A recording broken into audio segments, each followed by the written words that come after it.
Funnily enough, I was about to say, I'm back. But I tried that last time and failed miserably at it because after the 2025 I've had, it just felt like tempting fate. So instead I'll say, I apologise. I might be back, but who knows what 2026 has in store. And yes, this is absolutely a video about Primer, but let me get this excuse out the way first. It's a good one, honest. Because at the tail end of last summer, my 5-year-old daughter broke her leg in spectacular fashion doing cartwheels in my neighbour's garden. And it's been an incredibly long, hard slog getting her back to walking again. We've been through a wheelchair, a full leg cast, a half leg cast, a walking boot, physiotherapy, crutches, and lots of tears and tantrums. After she finally went back to school, I had to play catch up on an immense amount of stuff that I'd missed over the last 5 months. Work, hobby, play, household chores, family, friends. Literally everything went out of the window while I nursed her back to health. But we did have a fantastic time playing PlayStation every day for half a year.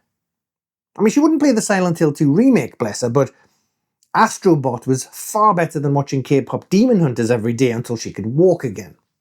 This all meant that I'm super out of practice making videos, and I had no idea what video to make as my first one back after a long break. Especially when it seems that hobby videos views have tanked again. So I opted to do a follow-up to my priming video. I hadn't planned on doing this video as I thought I'd covered the topic quite thoroughly in my last video. But the same question keeps popping up thousands of times. Even today, over a year since I published that video, I still get the same question. But hey, Will, some of those paints aren't primer. Where's the primer? Do I need primer? Something labelled as primer. So I'm just going to say it. No, you don't. And before the inevitable uproar starts, I brought receipts.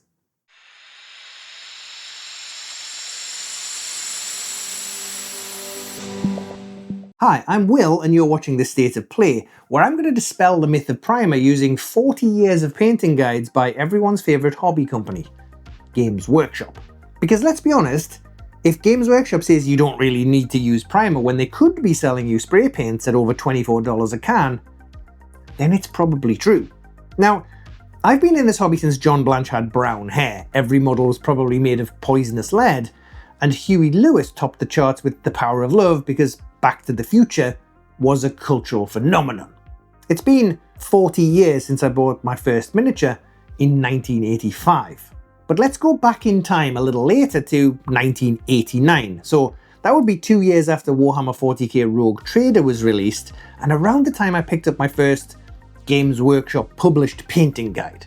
Like up until this point, I just swung a brush around and made it up as I went along, as there hadn't really been any major guides or even articles in White Dwarf magazine attempting to teach new painters how to do it.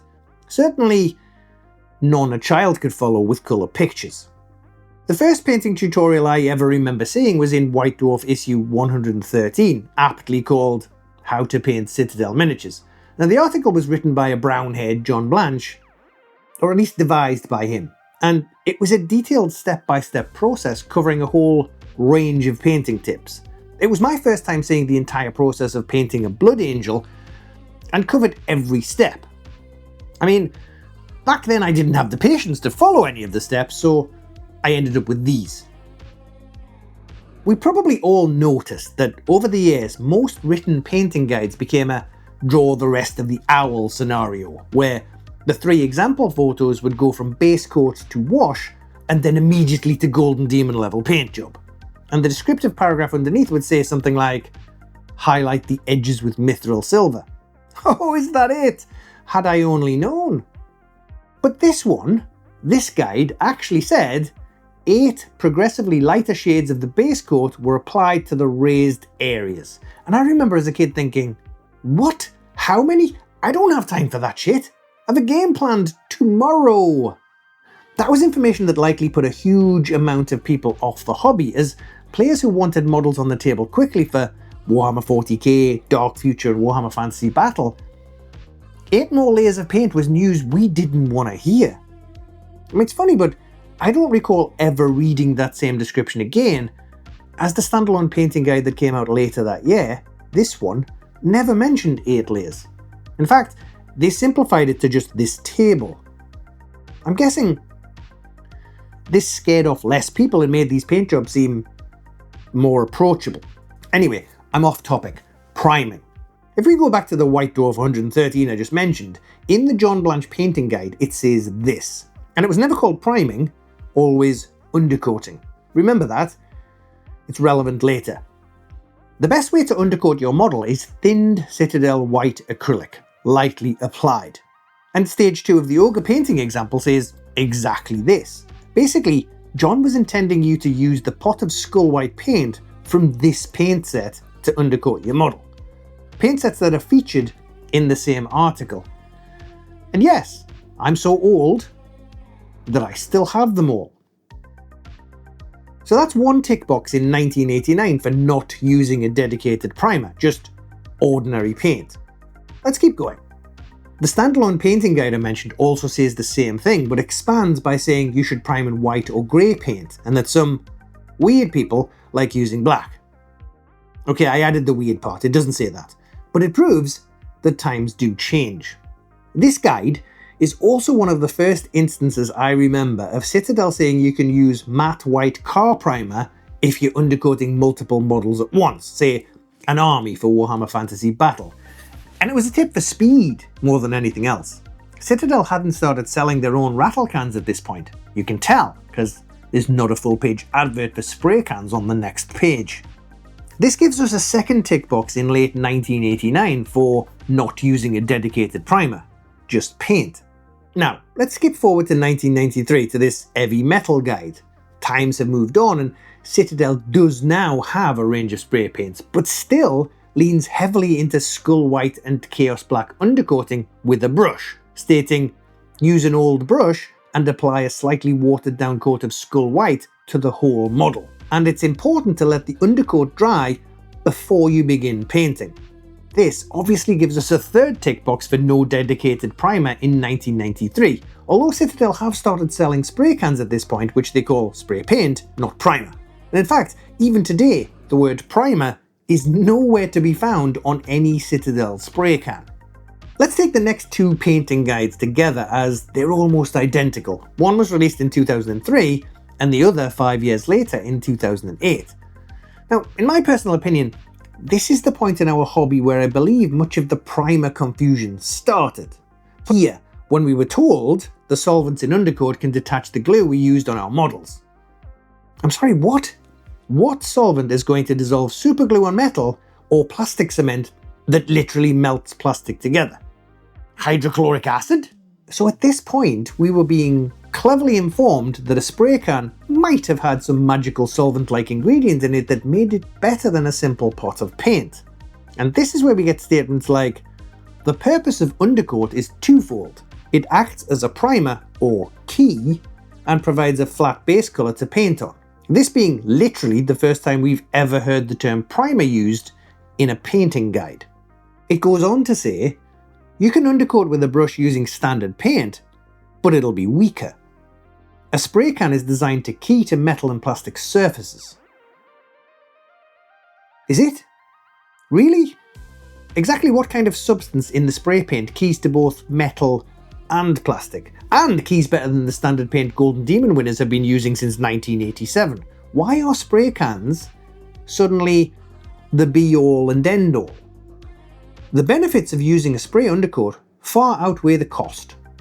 Ah, my mistake. Now I get it. Money. More importantly, spray cans can be sold for way more than pots of uneven and slightly resistant black and white paint. Even though it was never once described as uneven and slightly resistant in all previous painting guides before the spray cans were released. In 2004, we even got an entire guide on how to paint Space Marines where the undercoating section, yes, not priming, was a tiny little insignificant box out that basically said, we recommend sprays because they're flatter for a more even armour finish. Black for dark colours, white for light colours.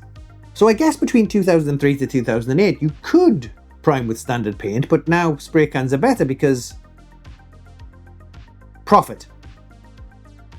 Anyway, moving on to 2011 when Games Workshop had two spray cans, Chaos Black and the Old School White, and this is around the time when the semantics began to change. See, now you all want to prime your model, and this process is also referred to as undercoating. Eh? So now it's kind of flipped. It's undercoating in the headings, prime in the paragraphs, and sprays are now far superior to brush paints for both finish and for subsequent layers. It's not technically wrong, but thin, careful layers of standard paint can do that. All these guides have been saying that for about 22 years at this point. No more mention of evil solvents melting your glue, just a wonderfully subtle advert for black and white sprays. In fact, it was around this time that undercoating by hand became a worthy alternative, not the go-to anymore. The has-been. But not with standard paint anymore, because we now have a technical paint called Imperial Primer, created for those times when spraying was inconvenient, so about 50 weeks of the year in the UK. If anyone had the misfortune of using this stuff, it was a cross between Marmite and tar.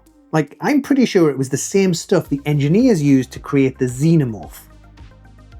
I think it lasted maybe 5 years before it was discontinued. Correct me if I'm wrong in the comments, but overall, good riddance. There was no mention at all in the 2011 guide of using standard paint to undercoat or prime your models, even though arguably, at this point, standard paint was far better than Imperial Primer, and Citadel had some of the best paints on the market in a huge range of colours. Like, this was the golden era of base, shade, layer and dry brush paints after all. The 2014 re-release of the very same How to Paint guide was identical in almost every way, so didn't offer much in the way of new information. The only tangible difference was that there was no DVD included this time. Probably because at this point, Games Workshop were posting more Warhammer community content to YouTube.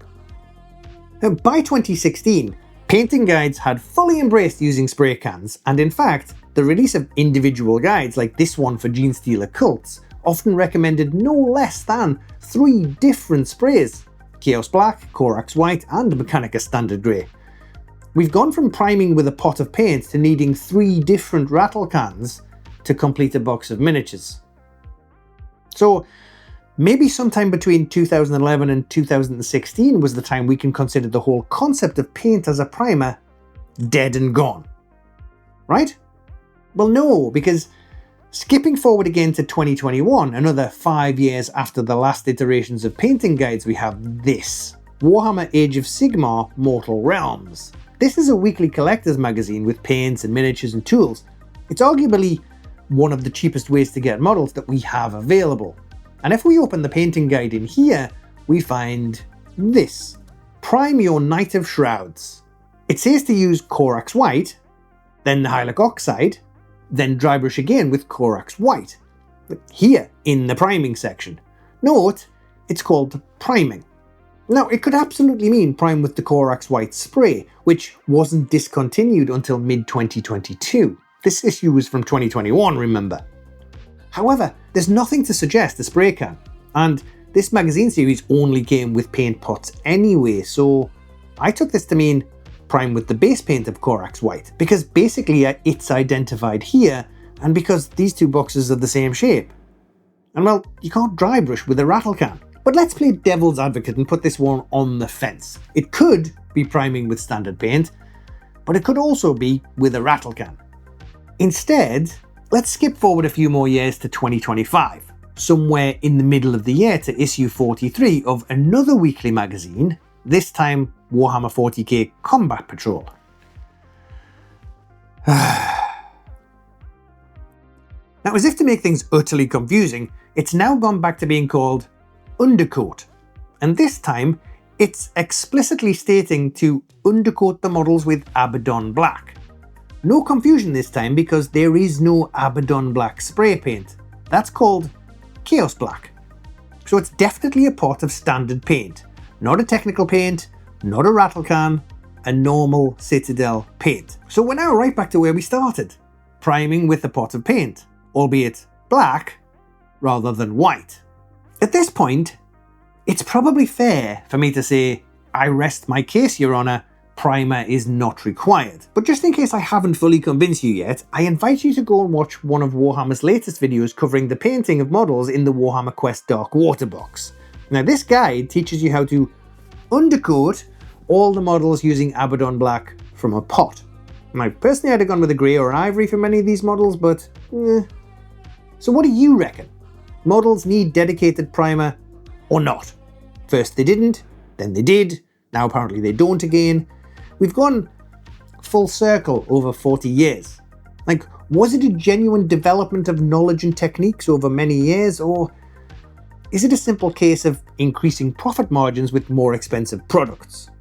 Or even something as marketing focused as get the beginners in with paint and once hooked, sell them the spray cans. Honestly, I've been in this hobby long enough and have followed enough painting guides over a lifetime to know you've never really needed a dedicated primer. Like, I have some 40-year-old models where I never used an undercoat. Nothing, just paint directly on the bare metal, and they were never varnished either. They're fine. Even after being rattled around in boxes, moving to 3 different countries and 8 different houses. Even when using Citadel sprays, I knew they never claimed to be primers, and have never had the word primer written on the can. And they contain no special ingredients above acetone and a standard acrylic paint mix. It's one of the reasons I now use Molotow One for All through an airbrush as a primer. I can get big bottles of superfluid, easy to airbrush paint in a vast variety of colours that last far longer than a rattle can, and much longer than a tiny pot of white or black paint. I totally understand why people don't undercoat using paint pots, because it would cost a fortune and take ages, but that doesn't mean it can't be done, and has literally always been an option. So if anyone asks you, but do I need a dedicated primer? Take a deep breath and send them this video. As always, many thanks to my patrons, and if you're looking for some hobby recommendations, feel free to visit thestateofplay.co.uk. And that's the State of Play for today. I'll see you in the next one.